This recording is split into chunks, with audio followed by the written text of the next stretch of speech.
Hoje eu avaliei uma paciente com 6 anos após o AVC e com comprometimento à esquerda, né? Então o lado esquerdo dela tem bastante dificuldade, principalmente no movimento de membro superior, de braço, de mão.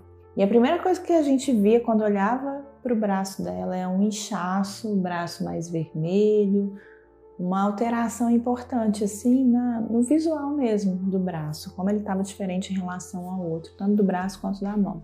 E aí ela se queixou que o braço estava muito pesado, que ela não tinha movimento naquele braço e que doía em algumas circunstâncias. Bom, continuando o exame físico, eu observei que ela não tinha o que a gente chama de síndrome dolorosa regional complexa, que pode gerar esse inchaço, esse edema no braço e uma dor muito intensa, porque quando tem síndrome dolorosa regional complexa, o paciente, na hora que a gente coloca a mão, ele já sente uma dor importantíssima. Ao mínimo estímulo, a um toque mais leve, essa dor parece que a gente está pressionando aquela mão com alguma coisa que finque aquela mão, que machuque, que gera um estímulo doloroso, que muitas das vezes não é. Então é uma dor exacerbada, exagerada para aquele estímulo que está sendo dado, que muitas das vezes nem é um estímulo de essência doloroso mesmo. Então não era o caso dessa paciente. A dor era uma dor, né, dentro da escala de dor que a gente chama de 0 a 10, onde 10 é a pior dor que a pessoa já teve em toda a vida e 0 é nenhuma dor. Ela tinha um grau mais ou menos 3 de dor, que não é tão alto, que acontecia em algumas situações específicas, só em algumas horas do dia, e nem sempre acontecia. Então, por isso que foi descartada a síndrome dolorosa regional complexa. Por que eu tô falando tudo isso para vocês? Porque essa é uma queixa muito comum. Meu braço não mexe, eu sinto ele pesado, ele fica inchado, e a pessoa não sabe o que fazer. Nesse caso, como é o lado esquerdo dessa paciente, que é muito comum, que pode estar acontecendo aí com você também, era o lado não dominante dela. Então é um lado que ela realizava menos movimento mesmo antes do AVC, porque o lado direito era o dominante. Então a chance dela movimentar aquele braço, né, por um estímulo já guardado lá na memória, no cérebro, era menor do que se tivesse acontecido do outro lado. Além disso, quando a gente tem um comprometimento à esquerda, né, como é dessa paciente, não no cérebro, a esquerda do corpo, né? A direita no cérebro e comprometendo a parte esquerda de todo o corpo. É muito comum quadros bem característicos de negligência, a gente chama de heminegligência. Você negligencia aquele lado, você não percebe aquele lado, não percebe aquele lado no seu esquema corporal. É como se literalmente ele não existisse. Para vocês terem uma ideia, eu vou dar um exemplo de negligência clássico. Em casos bem extremos de heminegligência, a pessoa serve, né, no prato, a comida no prato inteiro, e ela só come metade do prato, a metade que ela não teve lesão, nesse caso a metade direita do prato. E aquela outra metade ela não considera que existe, em casos bem extremos. Não era esse caso da minha paciente, mas realmente era mais difícil ela se movimentar devido a essa heminegligência, devido a uma alteração sensorial importante. E eu quero chamar a atenção a respeito disso porque no relato dela é uma paciente já com AVC crônico, já tinha 6 anos que ela tinha tido esse AVC. E nesses 6 anos, por mais que ela fizesse acompanhamento fisioterapêutico contínuo, o tratamento não era com a fisioterapia neurofuncional. Em nenhum momento foi levantada essa questão da percepção, da negligência, da sensibilidade.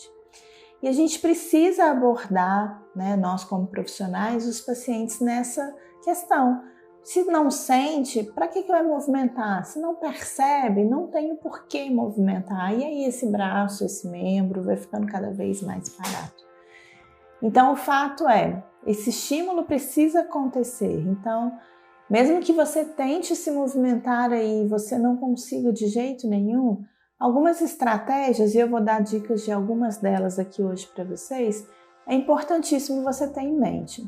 A primeira, a gente precisa aumentar a representação cortical do movimento daquele membro. Vamos dar o exemplo aqui dessa paciente que a perna ela já consegue movimentar mais, mas o braço e a mão ela quase não conseguia movimentar nada. Então, na hora que eu pedia para ela fazer o movimento, ela ia com o corpo corpo todo e mal movimentava o braço. Movimentava muito por compensação. Então a gente precisa ter algum comando acontecendo lá do cérebro para esse braço.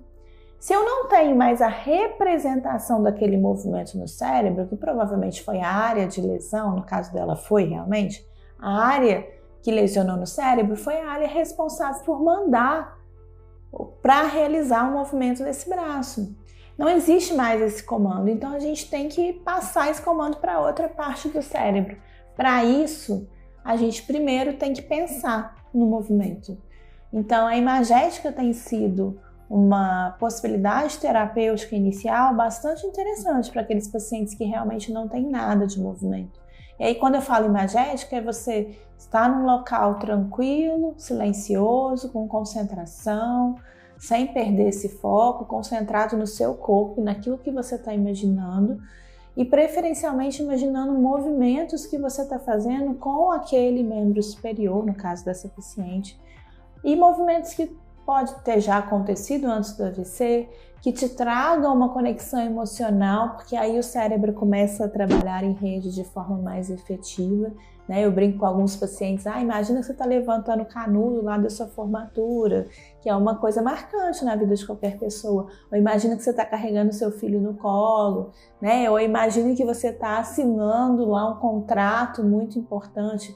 Claro, se você não assinava com essa mão, a gente fica imaginando atividades com a outra mão.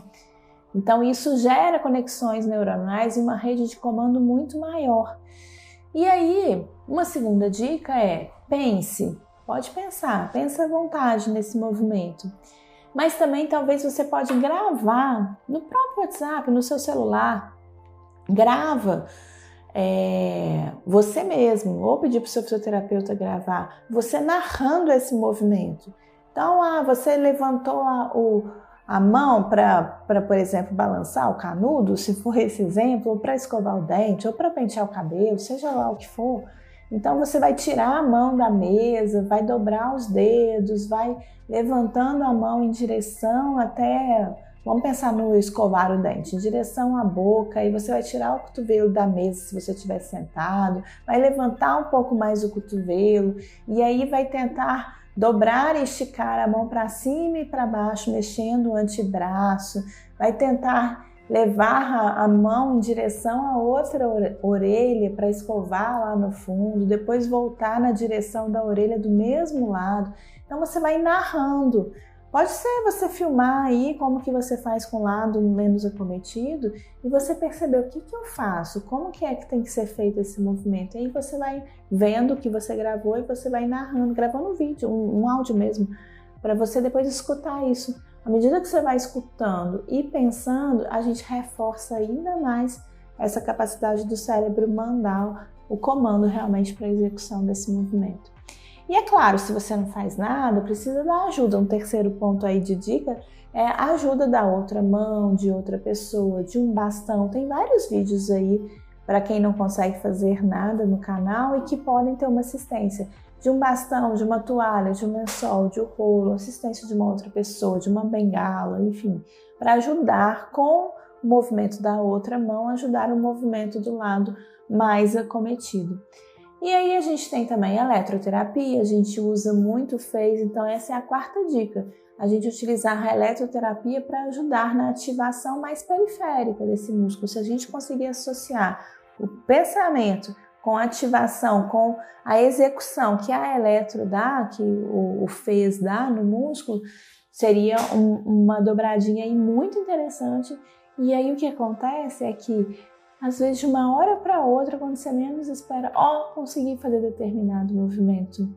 Então, vou mostrar um vídeo aí de uma paciente que até um tempo atrás não conseguia movimentar nada dos dedos. E hoje, ela tem 3 ou 4 meses de tratamento e aí agora ela já consegue ativamente movimentar esses dedos. Então, não é de uma hora para outra, mas quando você menos espera, acontece o movimento, porque vem sido feito essa conexão, esse reforço entre o que comanda o movimento e o que executa literalmente o movimento. O cérebro comanda e o que executa são os músculos. Então, a gente precisa fazer essa dobradinha. Fica aí a quinta dica. Não adianta só mexer sem colocar o cérebro para funcionar. Não adianta só colocar o cérebro para funcionar sem mexer. Essa dobradinha é importante para que retorne o movimento e aos poucos você vai ganhando um pouquinho ali, outro pouquinho lá e vai vendo algum movimento acontecendo, alguma ativação acontecendo e quem sabe futuramente alguma função novamente. Esse é o intuito da fisioterapia na reabilitação neurológica. Mas antes, eu queria convidar você que teve um AVC ou você que cuida de alguém que teve um AVC para assistir a minha aula sobre espasticidade, que é aquela sensação de rigidez, dureza que pode dar em metade do corpo. A sua mão, seu braço, seu pé pode ficar mais duro, o pé pode ficar mais caído. Isso pode ser a espasticidade, que é o aumento do tônus muscular, e é importantíssimo você saber o que é, com clareza, com detalhes, saber o que fazer e como controlar alguns fatores que podem ser controlados. Será que existem hábitos e fatores que podem gerar mais ou menos espasticidade? Eu vou te explicar tudo nessa aula que está disponível agora mesmo para você assistir de graça. Basta clicar no primeiro link abaixo desse vídeo, preencher os seus dados, simples assim, e assistir. Te espero lá! Espero que você tenha gostado da explicação. É importante você entender o porquê disso como AVCista e não como profissional, para você entender o processo. Claro que se tiver um profissional te acompanhando, principalmente se for um fisioterapeuta funcional, isso vai ser de grande valia, vai te ajudar bastante a melhorar e a ter sucesso nesse processo. Então, espero ter te ajudado. Se eu te ajudei, compartilhe esse vídeo aí com outras pessoas, comente por aqui, porque eu tô sempre aqui falando de AVC pra você. Até a próxima!